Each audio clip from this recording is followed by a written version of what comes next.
Hello everyone, কেমন আছেন সবাই? সো আমি ভালো আছি আলহামদুলিল্লাহ। সো আজকে ভাবলাম যে কিছু এক্সারসাইজ করি, লাইক স্ট্রেচিং টাইপের ওয়ার্ম আপ, যেগুলো আসলে সকাল ভোরবেলা উঠে করা ভালো। মাসেল ভালো থাকে, মাসেলগুলো অ্যাক্টিভ হয়, যেটা আসলে আমরা সারা রাত ঘুমায় থাকার পরে আমাদের মাসেলগুলো অনেক জায়গায় হচ্ছে আসলে মাসেল টাইট হয়ে থাকে, মানে যেটা ঘুম থেকে ওঠার পরে আসলে মাসেল অ্যাক্টিভ করার জন্য স্ট্রেচিং বা ওয়ার্ম আপ করাটা ভালো। সো আজকে আমি এরকম কিছু এক্সারসাইজ দেখাবো, যেগুলো হচ্ছে সকালবেলা ঘুম থেকে উঠে করলে সবচেয়েতে ভালো হয় আর কি। তো হচ্ছে চলেন আমরা শুরু করব। প্রত্যেকটা স্টেপ আমি একটু একটু করে দেখাবো, যেটা হচ্ছে আপনারা নিজেরা বাসায় করতে পারবেন।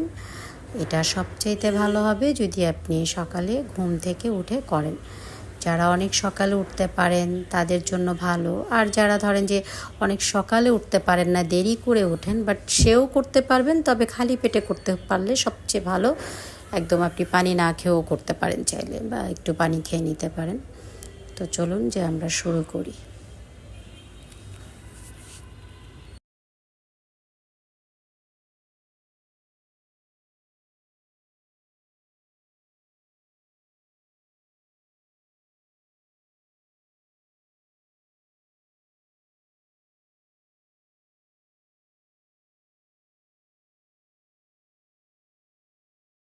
মাসেল অ্যাক্টিভ, ফিঙ্গারগুলোকে আগে অ্যাক্টিভ করলাম ভালো করে। পর্দার গোলাপি রং একদম আমার ক্যামেরার মধ্যে এসে পড়তেছিল, সো আমার চেহারা একদম হচ্ছে গোলাপের মতো লাল হয়ে আছে। যাই হোক, তারপরে হচ্ছে নিচে হয়ে পা ধরার চেষ্টা, হচ্ছে হাত উপরের দিকে উঠিয়ে, এটা হচ্ছে আপার বডির জন্য। শোল্ডার করতে পারেন side by side, shoulder active হবে। এই এক্সারসাইজগুলো জিমের আগেও করা যায়, আর সকালবেলা ভোরবেলা উঠে করতে পারলে আরও বেশি ভালো। সাইড বাই সাইড করবেন। এটা হচ্ছে আমাদের শোল্ডার, চেস্ট, ফুল বডির একটা স্ট্রেচিং। চেস্টকে আপ করবেন।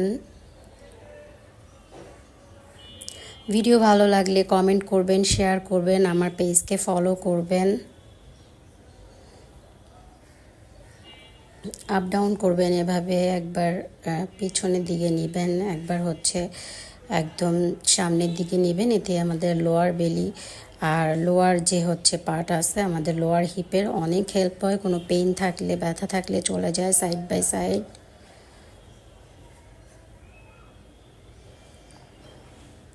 পা নড়বে না, শুধু হিপ নড়বে আর কি। ক্যাট পোজ করবেন, পিঠকে একদম উপরের দিকে উঠিয়ে নেবেন, তারপরে হচ্ছে আবার ডাউন করে হিপকে একদম নিচের দিকে নিয়ে আসবেন। Cat pose. স্ট্রেচিংয়ের অনেক ভ্যারিয়েশন আছে, সো যার কাছে যেটা ইজি লাগে সে সেটা করতে পারে। তো মাঝে মধ্যে আমি সকালে করি সময় পেলে, এটা সকালবেলা খালি পেটে করা ভালো। প্লাঙ্কেরও অনেক ভ্যারিয়েশন আছে, সো যার যেটা ইজি সেভাবে করতে পারেন।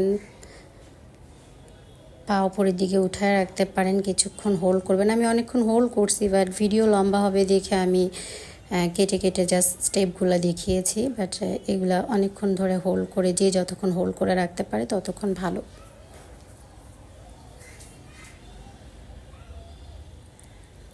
ভিডিও ভালো লাগলে অবশ্যই শেয়ার করবেন। এটা হচ্ছে লোয়ার হিপের জন্য অনেক ভালো। শুধু আপনার পায়ের মুভমেন্ট হবে, হাত একই জায়গায় থাকবে।